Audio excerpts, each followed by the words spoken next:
Bonjour à tous les amis, j'espère que vous allez bien. Bienvenue dans ce LNDJ. Nous sommes le lundi 3 octobre et je vous présente mes plans sur les indices. On va commencer par le DAX qu'on traite beaucoup moins parce qu'il est chiant, clairement.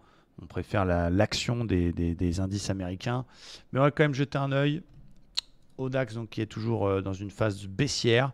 Même si, attention, comme on l'a vu hier dans la vidéo, on est autour des 50% de toute la hausse en partant du plus bas du Covid. Donc c'est des zones intéressantes. On le verra aussi sur les indices américains.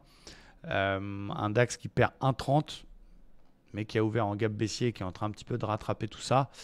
Compliqué un petit peu là. Je disais que moi je reste vendeur, surtout tant qu'on est sous cette résistance oblique. Ici on est en 1 heure du côté du DAX. Alors hop, je vais vous mettre ça comme ça, vous allez voir, vous allez kiffer. Voilà, comme ça vous voyez bien les unités de temps.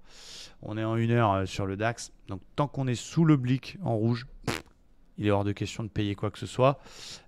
Si jamais ça repète l'oblique et ça casse le précédent plus haut, les 12 120, on verra pour essayer de jouer un rebond. Mais pour l'instant, c'est beaucoup trop tôt. Mon plan, il est clair. Je vais surveiller deux choses. On peut tenter d'aller casser cet oblique et finalement faire un échec et repasser en dessous. Et du coup, voilà, je vais surveiller cette zone ici. Je vais enlever l'OPR, clac.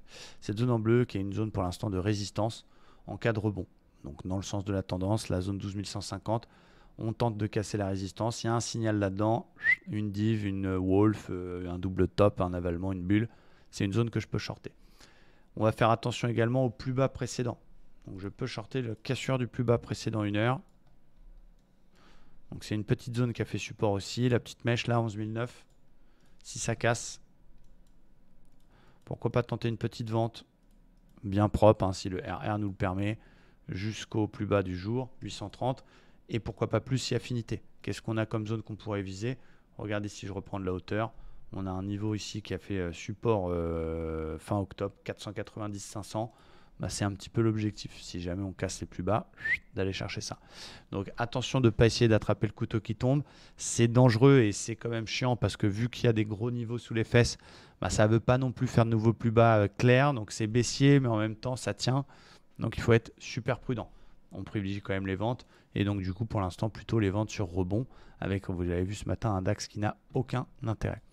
Du côté du Dow Jones, donc on est un peu dans la même situation, c'est-à-dire qu'on arrive quand même sur une zone qui, même si la tendance est baissière, quand on est un petit peu fan d'analyse technique, on se doit de donner un intérêt à ce niveau qui est l'ancien top avant le Covid, avant la grosse baisse, c'est l'ancien record. Boum, ça fait polarité. Pour l'instant, c'est un peu un niveau qui ralentit en quelque sorte la baisse, même si finalement, vendredi, on a quand même fait un nouveau plus bas. Donc ça reste très vendeur, mais ça tient. Donc je vais surveiller deux choses. Un éventuel retest du plus bas précédent pour une petite vente vers 29 080, 29 100 peut m'intéresser pour aller chercher justement les 500. Pas d'achat avant qu'on pète cette oblique et que le 1 heure nous fasse un retournement, ce qui n'est pas du tout le cas. C'est pour ça que j'ai schématisé ça ici.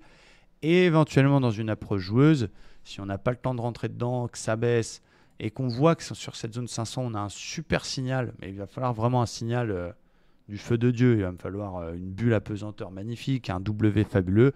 Je peux tenter quelque chose à contre-tendance, mais il va vraiment me falloir un supra signal là-dedans.